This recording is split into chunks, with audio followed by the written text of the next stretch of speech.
Hey everyone, welcome to Is Your Six Covered? I'm trying to get over a cold, so my voice is a little messed up. But I'm here today to talk about take your kids shooting. Okay, we're going to talk about reasons why. We've got a lot of statistics for the reasons why, and you're going to be blown away at this. I know I was. I read this today, and I was like, wow. It talks about owning legal, illegal, and not having a gun in the house. So there's the three different scenarios and what the percentages are for adolescents. And some of them are mind-blowing. It is crazy. It talks about drug use, talks about street crimes, and it talks about crimes committed with guns.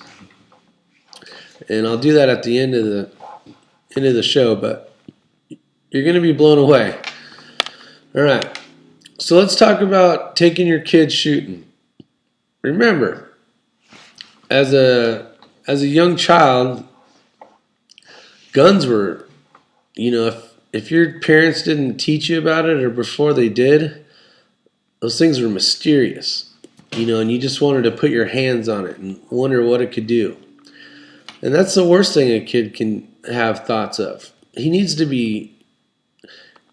go over it with you as a parent, supervised, of course, and just be able to understand what it is and the devastation that it can do. And that's the reason why you need to take your kids to the shooting range.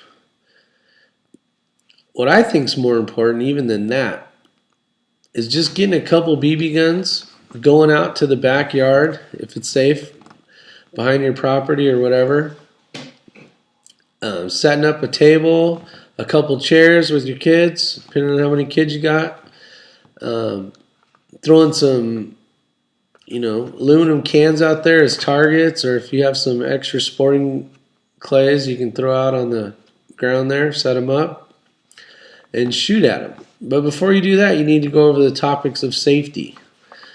Okay, and I'll kind of get into that a little bit. Most of this will be about the statistics that having a gun in the house legally and illegally and not having any. Crazy. Some of that stuff. So as a child, I grew up with guns in the house. So I was familiar with them. And my parents went over, the dangers of them and the safety precautions and what to do and what not to do when it came to firearms. But maybe for you as a parent, maybe you're just getting into it. And before you teach your kids, make sure you go to the right classes or have some friends that are very knowledgeable in the proper ways of teaching someone to shoot a handgun or rifle. So let me start here. The 4 cardinal safety rules of firing a weapon. I've taught my kids this. They're young, so the last couple of years I've really hit home with them on it. And it's always treat a firearm as if it is loaded. So if they know that off the get-go, whether it is loaded or not, they're going to treat it as it's loaded. I try to instill in them that every gun is dangerous if not used properly.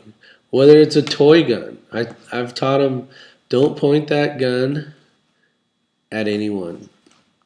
And that's just as they were even younger than they are now, which they're 8 and 10 now, but they've been shooting for a while, is don't be pointing these plastic guns at people, because I wanted them to build that in their mindset so that when we started shooting BB guns and moved up to, small caliber rifle cartridges and now onto some shotgun stuff, that they understand, and they've been basically brainwashed into thinking, okay, don't point any guns at people.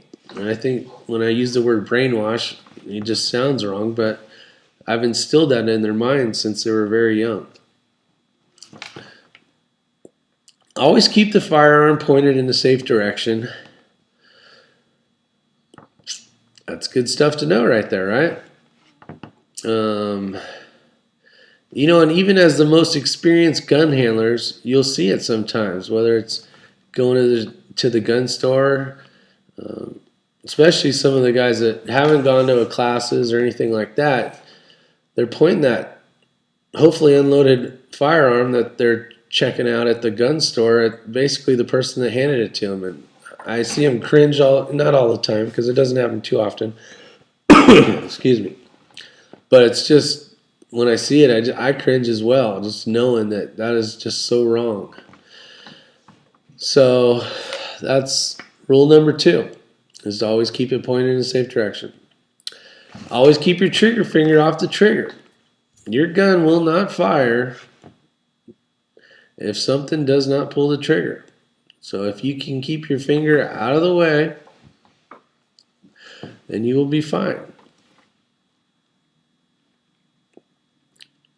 And always make sure that your target and the stuff behind it, like your backstop and beyond,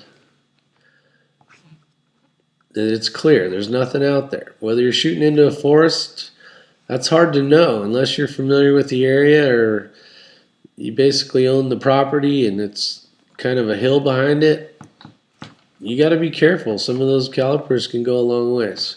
But back to the BB guns. That's why I'm here. I'm here to get you guys out there.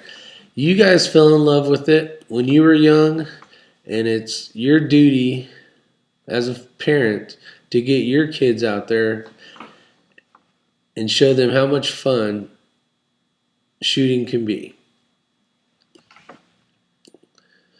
So without further ado, we'll get into the statistics, crazy stuff. And I'll show you what we're talking about here. Let me get this set up. Oops. This is the Urban Delinquency and Substance Abuse Initial Findings Research. Okay, and right, you're going to see the Office of Juvenile Justice and Delinquency Prevention.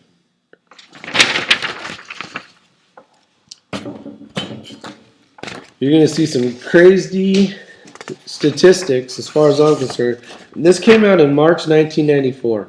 It was a research summary that was done by a bunch of doctors with PhDs. So those guys would be the guys that do it. The topic that we're going to talk about, and this is like a 26-page document that was put out in March 1994. Looked for a newer one. I couldn't find anything on the internet, but I would assume that, well, I'm hoping, but I'm guessing that the numbers are probably higher than I was hoping for. It'd be nice if they were lower than in 1994, but with the way the world is, it's hard to say. So we can only hope. So when the next one comes out, let's hope the numbers are lower. So let me get into it. All right. So back again, 3 categories. We're going to talk about relationship between the type of guns owned and the percent committing street, gun, and drug crimes. So those 3 sections. And this is all on adolescents. So 17 3/4 of age all the way down to, some of the statistics show 8, 9, and 10-year-olds. Maybe not in this category, but mind-blowing information. So street crimes. Street crimes. Legal gun owners. Legal gun owners. So let's just say parents that own legal guns in their household. All right, 14%. So out of the 100%, let's just make this easy and say 100 kids. And this is Rochester. This whole statistic and all the data on this is from Rochester. There was sections for Denver and one other county in a state I don't remember. But this section we're talking about is just for Rochester, Rochester, Rochester. Okay, so legal guns in the house, 14%. Children that didn't have any guns in the house were at 24%. That's 10 times more likely to commit a street crime. And for parents or guardians that had illegal guns in their house, that child or those children were 74% more likely to commit a street crime. Well, let me tell you what I feel. And I'll get into it more at the end, but a lot of this goes back to the parents. If you're a parent that has a bunch of illegal guns in the house, you're probably the same parent that has illegal drugs in the house, and so on. It's what your kids see that will make them. If you're a good law-abiding citizen that does right,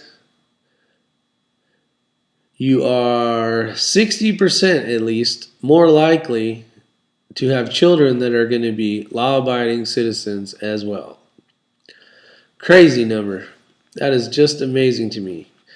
If you own a legal gun in your house, your kid is 60% less likely to commit a street crime, which is 10% lower than if you didn't own any gun in the house. So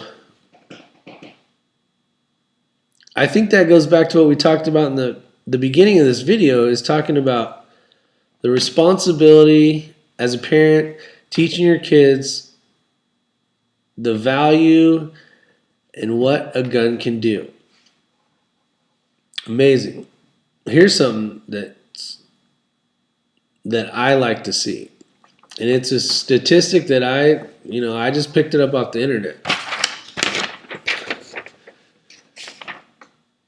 Gun crimes committed by adolescents. Where's it at? 0% legal guns in the house. Isn't that amazing? Okay. Now, if you're a parent and you own, and you can't really word it this way, but if you're parents and you own a gun, a legal gun, your kid is 0% chance, which you can't say that because that's impossible, but 0% chance of your kid committing a gun crime. Wow, that is a selling point right there. If I owned a gun store, that'd be my biggest sign on the wall right there. Your kids will be a 0% chance of doing gun crimes. That's a winning. That's a no-brainer. Here's something weird. For a child that doesn't have a gun in the house, he has a 1% chance of committing a crime with a gun. So out of 100 kids, one kid will commit a gun crime that doesn't even own a gun in his house. And back to the illegal stuff again. If you're one of those illegal gun-owning parents, your kid, or if you have an illegal owning gun neighbor, his kid is 24% more likely to commit a crime with a gun. 24%. Excuse me for a second. So that's almost 1/4. So for 4 kids,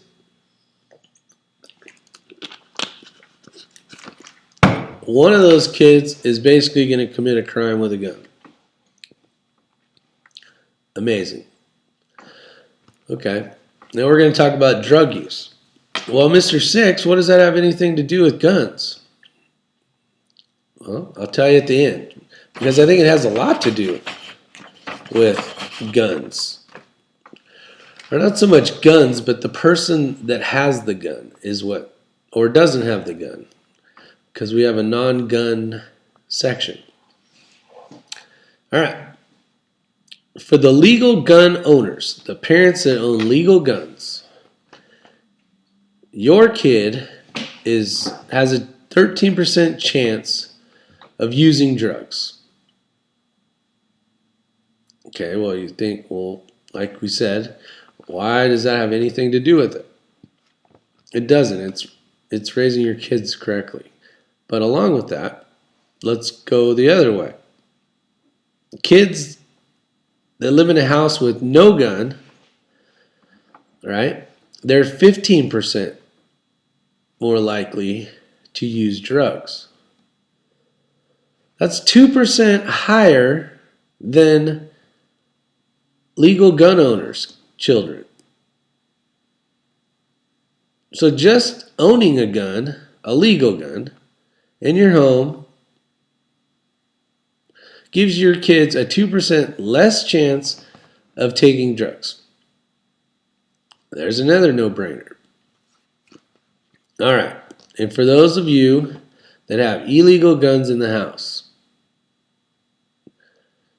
your children have a 41% chance of using drugs. 41. That's a huge number.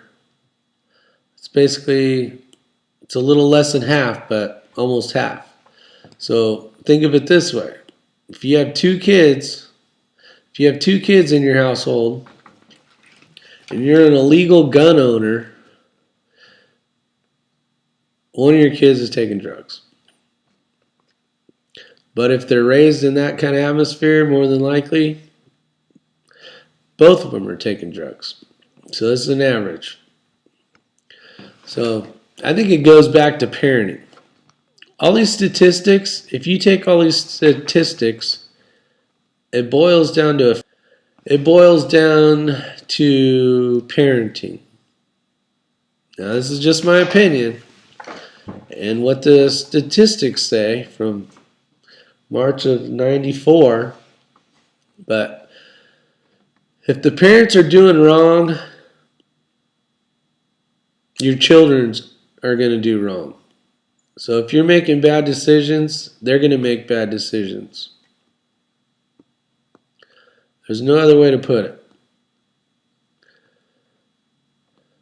So remember,